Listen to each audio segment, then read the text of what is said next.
दो तीन चीज़ों के बारे में बात करेंगे। पहली चीज़ चैंपियंस ट्रॉफी का स्क्वाड, दूसरी चीज़ विराट कोहली के नेक्स्ट स्प्रिंट की अपडेट, और तीसरी चीज़ जो है वो जसप्रीत बुमराह को लेकर के क्या इंडिकेशंस हैं। आज उनका नाम आ रहा है, ये काफ़ी लोग कह रहे हैं, लेकिन करंट स्थिति क्या है और कब तक उनको रेस्ट के लिए बोला गया है। बेड रेस्ट नहीं, सिर्फ रेस्ट के लिए कब तक कहा गया है, और इसके साथ साथ वो कब एनसीए में जुड़ सकते हैं, इस बारे में भी बात करेंगे। तो ओवरऑल अगर मैं शुरू करूं, और एक चीज़ ये हम कंफर्म कर चुके हैं कि सिलेक्शन जो जो सिलेक्शन कमेटी से जो पहले जो मीटिंग हुई थी, क्योंकि टीम जो है वो कल रात टेलीफोनिक कॉन्वर्सेशंस हुई हैं और उसमें टीम जो है वो सिलेक्ट की जा चुकी है। संजू सैमसन को लेकर के भी बात करेंगे। लेकिन एक चीज़ मैं आपको बता दूं कि ये मैं कंफर्म कर चुका हूं कि गौतम गंभीर ने सरफराज खान का नाम नहीं लिया था। रिव्यू मीटिंग में सरफराज खान का नाम लिया गया था, लेकिन वो एक किसी और शख्स के द्वारा लिया गया था, उस पर भी कभी डिटेल में बात करेंगे। लेकिन अभी फिलहाल एक चीज़ कंफर्म है कि गौतम गंभीर ने सरफराज खान का नाम नहीं लिया था, किसी और ने लिया था। लिया जरूर गया था, लेकिन किसी और ने लिया था। अब सबसे इंपॉर्टेंट बात कि 15 के स्क्वाड में जो नाम जिन पर सबसे ज्यादा चर्चा हो रही है उनको लेकर के क्या है। देखिए, विराट कोहली ने सिडनी टेस्ट के दौरान तक नेक स्प्रेन की ना तो कोई इंजेक्शन ली थी और ना ही उस तरीके से वो डिस्कम्फर्ट में दिखाई दिए थे। उन्होंने करीबन 8 तारीख अगर आप देखोगे, वहां पर जाकर उन्होंने एक इंजेक्शन लिया है, जो अगेन रिपोर्टेडली बताया जा रहा है। लेकिन इसके अलावा अगर आप देखोगे तो वो इंजरी की जो बात कही जा रही है, नेक स्प्रेन की जो बात की जा रही है, उससे पहले तक वो एविडेंट नहीं थी। अब ये बात आ रही है कि केएल राहुल एल्बो का कुछ इशू है, विराट कोहली नेक का इशू बताया जा रहा है। जैसा मैंने आपको बताया कि 8 को उन्होंने इंजेक्शन लिया था, उस वजह से वो जो है ये वाला रणजी ट्रॉफी मैच मिस करते हुए नजर आएंगे। इनिशियल राउंड ऑफ जो रणजी ट्रॉफी है वो मिस करते हुए नजर आएंगे। सरफराज का भी रिब में थोड़ा सा इशू है, एक माइनर फ्रैक्चर है उनका, तो वहां पर जो है वो आपको मिस करते हुए नजर आएंगे। इसके अलावा ऑलमोस्ट सारे खिलाड़ी खेलते हुए नजर आएंगे। अब बात आती है जसप्रीत बुमराह का चैंपियंस ट्रॉफी को लेकर के सिलेक्शन कहाँ कहाँ है, किस स्टेज में है इस समय पर।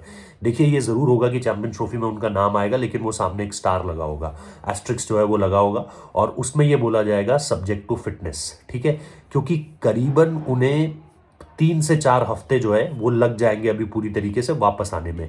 अब मेन चीज ये है यहां से कि क्या वो जो लास्ट ओडीआई तक, क्या आप उनको, जो इंग्लैंड के खिलाफ आपको लास्ट ओडीआई खेलना है, वहां तक आप उनको बचा कर रख सकते हो, क्योंकि वहां पर आप उनको एक तरीके से पब्लिक कर सकते हो या नहीं।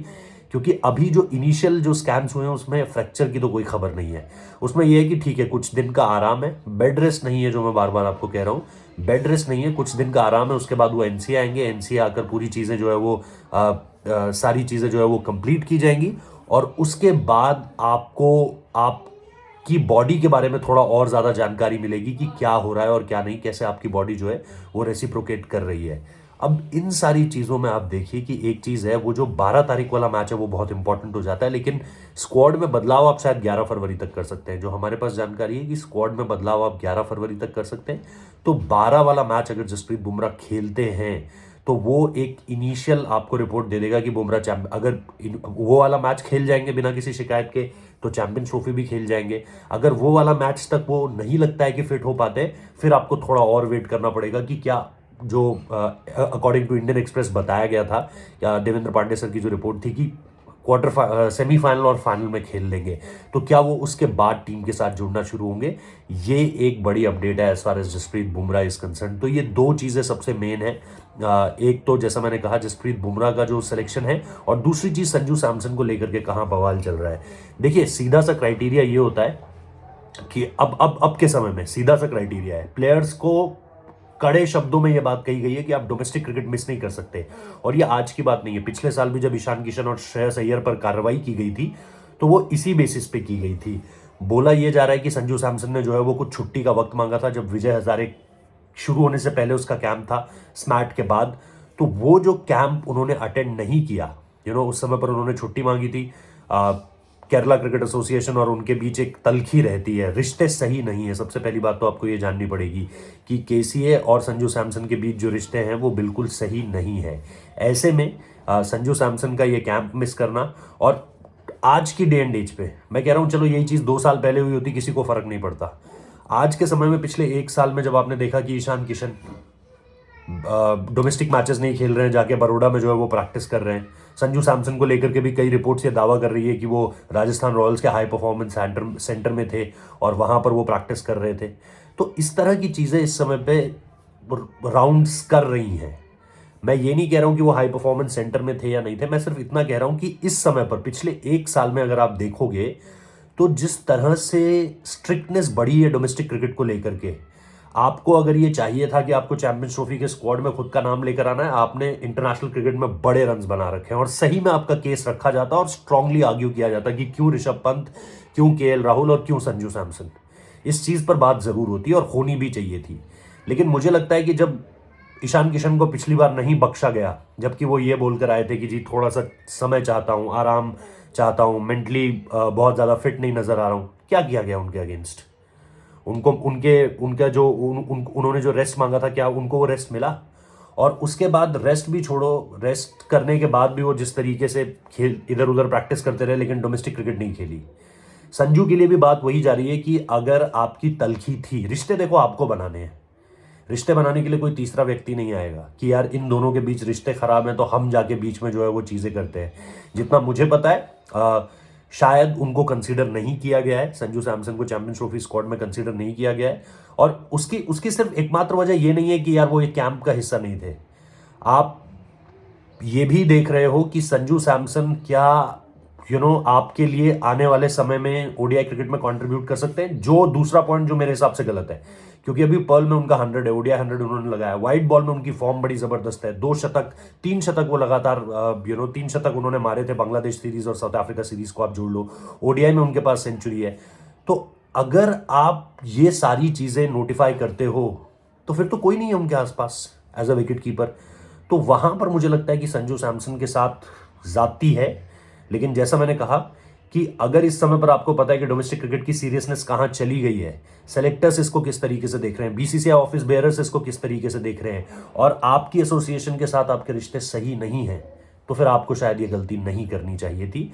ये मेरा एक सुझाव है, और मैं कोई ना होता हूं उनको ये बोलने वाला कि आपको खेलने चाहिए। ये मेरा एक सजेशन है कि अगर आप देख रहे हो कि माहौल किस तरीके से गर्मा रहा है, शायद 1-2 साल पहले किया होता कोई फर्क नहीं पड़ता, ईशान किशन पे भी फर्क नहीं पड़ता, श्रेयस अय्यर पे भी फर्क नहीं पड़ता। आपको क्या लगता है ईशान किशन का सिलेक्शन क्यों नहीं हो रहा है टीम में? इसीलिए नहीं हो रहा है क्योंकि पिछली बार जो इनडिसिप्लिनरी चीज हुई, जो कॉन्ट्रैक्ट से बाहर निकाल दिया गया, श्रेयस अय्यर को इतना वक्त क्यों लग रहा है वापस आने में? इसी वजह से हो सकता है कि संजू सैमसन को इन सारी चीजों से ना गुजरना पड़े, ना ही वो कॉन्ट्रैक्ट से ड्रॉप होंगे, लेकिन कहीं ना कहीं एक नेगेटिविटी उनके इर्द गिर्द जो है वो बनी है इस विजय हजारे के कैंप में ना जुड़ने से। वो शायद संजू सैमसन अवॉइड कर सकते थे। अब सबसे बड़ी बात जो स्क्वाड को लेकर के है, देखिए रोहित शर्मा कैप्टन होंगे। ये जो आज जो प्रेस कॉन्फ्रेंस है उसमें भी ये बात लिख दी गई है, रोहित शर्मा कैप्टन, ठीक है। तो रोहित शर्मा उसमें होंगे, फिर आपके शुभमन गिल उसमें होंगे। अगर बुमराह नहीं होते हैं चैंपियंस ट्रॉफी स्क्वाड में तो शुभमन गिल वाइस कैप्टन है, अदरवाइज बुमराह वाइस कैप्टन है। मैं पहले 11 बता देता हूं जो मुझे लग रही है कि ये 11 हो सकती है, और उसके बाद फिर हम चलेंगे बाकी के 3-4 नामों में। तो रोहित शर्मा है, शुभमन गिल हैं, फिर आपके विराट कोहली हैं, फिर आपके श्रेयस अय्यर हैं, फिर मुझे लग रहा है केएल राहुल को ये लोग फर्स्ट विकेट कीपर चॉइस अपनी रखने वाले हैं। श्रीलंका में भी आपने यही देखा था, ऋषभ भी थे वहां पर, राहुल भी थे, बट राहुल को विकेट कीपिंग चॉइस रखा गया। और ये और बात है कि राहुल विकेट कीपर चॉइस के तौर पर अब चाहते हैं कि वो एज अ विकेट कीपर खेले, क्योंकि उनकी भी नीज का इशू है, हैमस्ट्रिंग का इशू है, हर्निया का ऑपरेशन उनका भी हो चुका है। तो क्या वो अपनी बॉडी पर उतना लोड डालना चाहते हैं? और अगर वो विकेट कीपर बैटर नहीं खेलते हैं तो क्या उनकी जगह बनती है? फिर जगह किसकी जगह पर दोगे आप? 4 पे श्रेयस अय्यर खेलेंगे, 6 पे हार्दिक पांड्या खेलेंगे, 5 का ही स्लॉट बचता है जहां पर आप एक विकेट कीपर इन कर सकते हो। तो केएल वहां पर हो गए जो फर्स्ट चॉइस विकेट कीपर सुनने में आ रहा है। उसके बाद फिर आपके 6 नंबर पर हार्दिक पांड्या हो गए।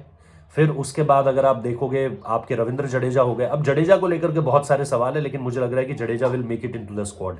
उसके बाद आपके जडेजा हो गए, फिर आपके अक्षर पटेल हो गए, अक्षर पटेल के बाद आपके कुलदीप यादव हो गए। अब ये आपको देखना है कि आपको 2 या 3 स्पिनर लेके जाने हैं, तीसरे में मैं जड्डू का भी नाम जोड़ दे रहा हूं, और या फिर आपको एक एक्स्ट्रा सीमर खिलाना है। अब जैसे ही आप कुलदीप यादव का नाम डाल देते तो आपके 9 नाम तय हो चुके हैं। अब 9 नाम के बाद जो आपका 10वां 11वां नाम होगा, अगर बुमराह फिट है तो बुमराह सीधे सीधे आ जाएंगे, और फिर मोहम्मद शमी आपको आते हुए दिखेंगे। तो ये 11 नाम हो गए। अब आप मेरे हिसाब से सिराज को आप चाहते हो या आप अर्शदीप को चाहते हो? एक एक्स्ट्रा अगर आपको सीमर लेकर जाना है, 3 सीमर, क्योंकि हार्दिक भी सीम बॉलिंग कर लेंगे ऊपर। अब ये आपको देखना है कि आपको किसको लेकर के जाना है, अर्शदीप को लेकर जाना है या सिराज को लेकर जाना है। सिराज से मेरी कोई रंजिश नहीं है, लेकिन मैं चाहता हूं सिराज भाई को आराम मिले, क्योंकि बहुत वो ओवर यूज हो चुके हैं। पिछले 1-1.5 साल में उन्होंने सबसे ज्यादा ओवर्स डाले, बुमराह से भी ज्यादा। हम बुमराह को तो बोलते हैं रेस्ट दिया जाना चाहिए, लेकिन सिराज के लिए कितनी बार ये बोलते हैं कि रेस्ट दिया जाना चाहिए। तो सिराज को अगर रेस्ट भी मिल रहा है तो मुझे कोई दिक्कत नहीं है। उनको आईपीएल भी पूरी खेलनी है, उनको रणजी ट्रॉफी भी खेलनी पड़ेगी, क्योंकि सबको बोला गया है खेलने के लिए। तो वो भी आपको कहीं या तो 30 तारीख वाली स्टेज में देखेंगे या आगे दिखेंगे, और फिर आईपीएल खेलेंगे, फिर इंग्लैंड सीरीज के लिए वो आपको फ्रेश चाहिए। तो मैं सिराज को बाहर नहीं कर रहा हूं, लेकिन मैं ये कह रहा हूं कि अगर सिराज भाई को आराम मिल सकता है तो आराम दे दीजिए। अर्शदीप को आप लेकर जा सकते हो। थोड़ी सी डिस्कशन हर्षित राणा के नाम को लेकर के भी है, लेकिन मैं हर्षित राणा के नाम को लेकर के ये नहीं कह रहा हूं कि वो आ जाएंगे। अगर आ गए तो शायद हो सकता है अर्श और सिराज की जगह पर कहीं पर आ जाए। एक मुझे लगता है ये लोग वॉशिंगटन सुंदर को जरूर ले जाएंगे। एक आपको बैकअप विकेट कीपर चाहिए होगा जो ऋषभ पंत आएंगे, और एक मुझे लग रहा है कि कहीं ना कहीं आप यशस्वी जायसवाल का नाम उसमें रखोगे। नीतीश कुमार रेड्डी के नाम पर भी डिस्कशन हुआ है, ये मैं आपको बता सकता हूं। बट जैसा मैंने कहा कि ये मुझे प्लेयर्स अभी फिलहाल मोटे मोटे लग रहे हैं जो आएंगे। रोहित शर्मा, शुभमन गिल, विराट कोहली, श्रेयस अय्यर, केएल राहुल, इसके अलावा अगर आप देखोगे हार्दिक पांड्या, रविंद्र जडेजा, अक्षर पटेल, कुलदीप यादव, मोहम्मद शमी, जसप्रीत बुमराह, और उसके बाद फिर आप देखोगे यशस्वी जायसवाल, ऋषभ पंत, वॉशिंगटन सुंदर, हर्षित राणा सिराज अर्शदीप सिंह, ये नाम हो सकते हैं। इसके अलावा कुछ ट्रैवल रिजर्व भी होंगे, हो सकता है उसमें करुण नायर का नाम आ जाए। तो ये चीजें हैं। अभी करुण नायर के नाम को लेकर के बहुत ज्यादा डिस्कशंस नहीं हुई है। कल रात टीम सेलेक्ट हो चुकी है टेलीफोनिक कॉन्वर्सेशन में। आज एक मीटिंग जरूर होगी प्रेस कॉन्फ्रेंस से पहले, जिसमें सारे नाम अगेन एक बार फिर से डिस्कस होंगे, और उसके बाद फिर प्रेस कॉन्फ्रेंस होगी, जहां पर जाहिर सी बात है बहुत कड़े सवाल पूछे जाने चाहिए। कड़े मतलब जो करंट सिचुएशन में हो रहा है उन सवालों के जवाब लिए जाने चाहिए। देखते हैं क्या जवाब निकल कर आते हैं, वो भी आप लोगों को बता दिए जाएंगे। लेकिन फॉर नाउ ये सारी चीजें, और जैसा मैंने आपको शुरुआत में बताया था, सरफराज खान का नाम गौतम गंभीर ने नहीं लिया है। किसने लिया है, ये बड़ा दिलचस्प जवाब है, लेकिन इंतजार करते हैं थोड़ा सा। चलिए, thank you so much for watching this video. Subscribe कर लेना, नोटिफिकेशन बेल बजा देना। हम आपसे लगातार मिलते रहेंगे। Thank you.